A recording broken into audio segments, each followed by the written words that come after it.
Hello everyone, a very happy Republic Day to all of you. Let's start with previous day's practice question. Regarding India-Bangladesh relations, consider the following statements. 1. India shares the second longest land boundary with Bangladesh. 2. India has provided duty-free, quota-free access to Bangladesh on all tariff lines except tobacco and alcohol under the South Asian Free Trade Area since 2011. 3. In July 2023, Bangladesh and India initiated a rupee-based trade transaction to diminish reliance on the US dollar and enhance regional currency and trade. How many of the statements given above are correct? Only one, only two, all three, or none? The correct answer is option B, only two. India and Bangladesh share 4,096.7 km of border, the longest land boundary that India shares with any of its neighbors. Hence, statement 1 is not correct. India has provided duty-free, quota-free access to Bangladesh on all tariff lines except tobacco and alcohol under South Asian Free Trade Area since 2011. Hence, statement 2 is correct. Bangladesh and India in July 2023 launched a trade transaction in rupees, a move aimed at reducing dependence on the US dollar and strengthening regional currency and trade. Hence, statement 3 is correct. Therefore, option B is the correct answer. Now, let's start today's session. First question is, which of the following awards is or are announced during the Republic Day celebrations in India? Padma Awards, Bharat Ratna, Gallantry Awards, or all of the above? The correct answer is option D, all of the above.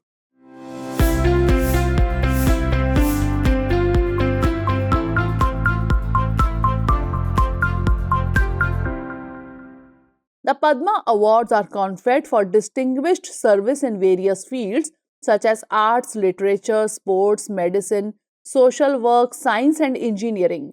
The Bharat Ratna is India's highest civilian award recognizing exceptional service towards the advancement of art, literature, and science, and in recognition of public service of the highest order. Gallantry awards, including Paramveer Chakra, Ashok Chakra, etc., honor bravery and sacrifice in the face of the enemy, particularly in military engagements. Therefore, option D is the correct answer. Next question is, the Constitution of India was prepared and adopted by the Constituent Assembly, which was presided over by Dr. B.R. Ambedkar, Dr. Rajendra Prasad, Jawaharlal Nehru, or Sardar Vallabhbhai Patel. The correct answer is option B, Dr. Rajendra Prasad. Dr. Rajendra Prasad served as the President of the Constituent Assembly, which was responsible for drafting the Constitution. He played a crucial role in facilitating the debates and discussions that shaped the final document. Dr. B.R. Ambedkar, as the chairman of the drafting committee, is often called the father of the Indian Constitution. Therefore, option B is the correct answer.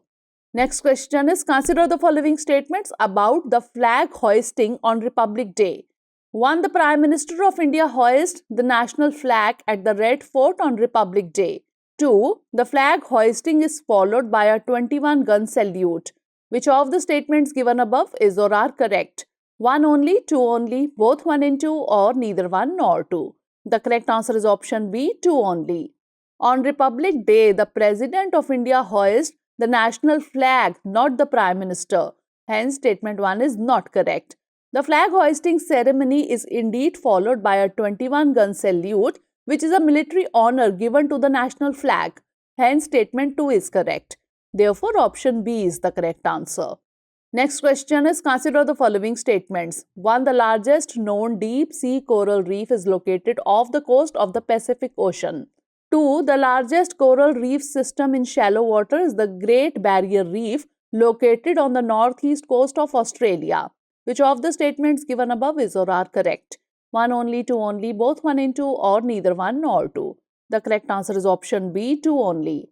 Scientists have mapped the largest known deep sea coral reef located off the Atlantic coast of the United States. Hence, statement 1 is not correct. The reef spans approximately 500 km in length, stretching from Florida to South Carolina. At certain points, its width reaches up to 110 km. The reef's area is almost 3 times larger than Yellowstone National Park. The largest coral reef system in shallow water is the Great Barrier Reef, located on the northeast coast of Australia. Hence, statement 2 is correct. Therefore, option B is the correct answer. Next question is regarding geographical indication, that is GI. Consider the following statements. 1. It is a sign used on products that have a specific geographical origin and possesses qualities or a reputation that are due to that origin. 2. It is a powerful tool for protecting traditional knowledge, culture, and can boost socio-economic development. 3. GI is governed under the Agreement on TRIPS at the World Trade Organization. How many of the statements given above are correct? Only one, only two, all three, or none? The correct answer is option C, all three. A geographical indication, or GI, is a sign used on products that have a specific geographical origin and possesses qualities or a reputation that are due to that origin. Hence, statement 1 is correct. GI is a powerful tool for protecting traditional knowledge, culture, and can boost socio-economic development. Hence, statement 2 is correct. GI is governed under the Agreement on TRIPS at the World Trade Organization. Hence, statement 3 is also correct. The Geographical Indications of Goods Registration and Protection Act 1999 seeks to provide for the registration and better protection of geographical indications relating to goods in India. Therefore, option C is the correct answer. Next question is regarding Homi Jahangir Bhabha. Consider the following statements. 1. India's three-stage nuclear power program was formulated by him in the 1960s. 2. He founded and directed the atomic energy establishment Trombay. 3. Bhabha was the first Indian to receive the Adams Prize. Which of the statements given above is or are correct? 1 and 2 only, 2 and 3 only, 1 and 3 only, or 1, 2 and 3? The correct answer is option B, 2 and 3 only. Homi Jahangir Bhabha, born 30th October 1909, Mumbai, India, and died on 24th January 1966, was a pioneering Indian physicist. He is regarded as the father of India's nuclear program. India's three-stage nuclear power program was formulated by him in the 1950s. Hence, statement 1 is not correct. He founded and directed two of the institutions that would bring India into the nuclear age, the Tata Institute of Fundamental Research and the Atomic Energy Establishment Trombay, later renamed the Bhabha Atomic Research Center in his honor. Hence, statement 2 is correct. Bhabha was the first Indian to receive the Adams Prize in 1942, the highest honor given by the University of Cambridge. Bhabha received the award for his theory of elementary particles and their interactions. He was also awarded the Padma Bhushan. Hence, statement 3 is correct. Therefore, option B is the correct answer. Next question is consider the following countries. 1. Kenya, 2. Uganda, 3. Tanzania. How many of the above share the shoreline of Lake Victoria? Only one, only two, all three, or none of the above? The correct answer is option C, all three. Lake Victoria is the largest lake in Africa and the world's second largest freshwater lake. Its shoreline is shared by Kenya 6%, Uganda 43%, and Tanzania 51%. Therefore, option C is the correct answer. Next question is consider the following statements with respect to diodes. 1. A diode's primary purpose is to allow current to flow in only one direction using a PN junction diode. 2. The positive side of the semiconductor possesses an abundance of electrons, and whereas the negative side has an excess of holes. Which of the statements given above is or are not correct? 1 only, 2 only, both 1 and 2, or neither 1 nor 2? The correct answer is option B, 2 only. A diode is an electronic component about 5 mm wide. It has 2 points of contact or terminals called its anode and cathode. A diode's primary purpose is to allow current to flow in only one direction. It achieves this using a PN junction diode.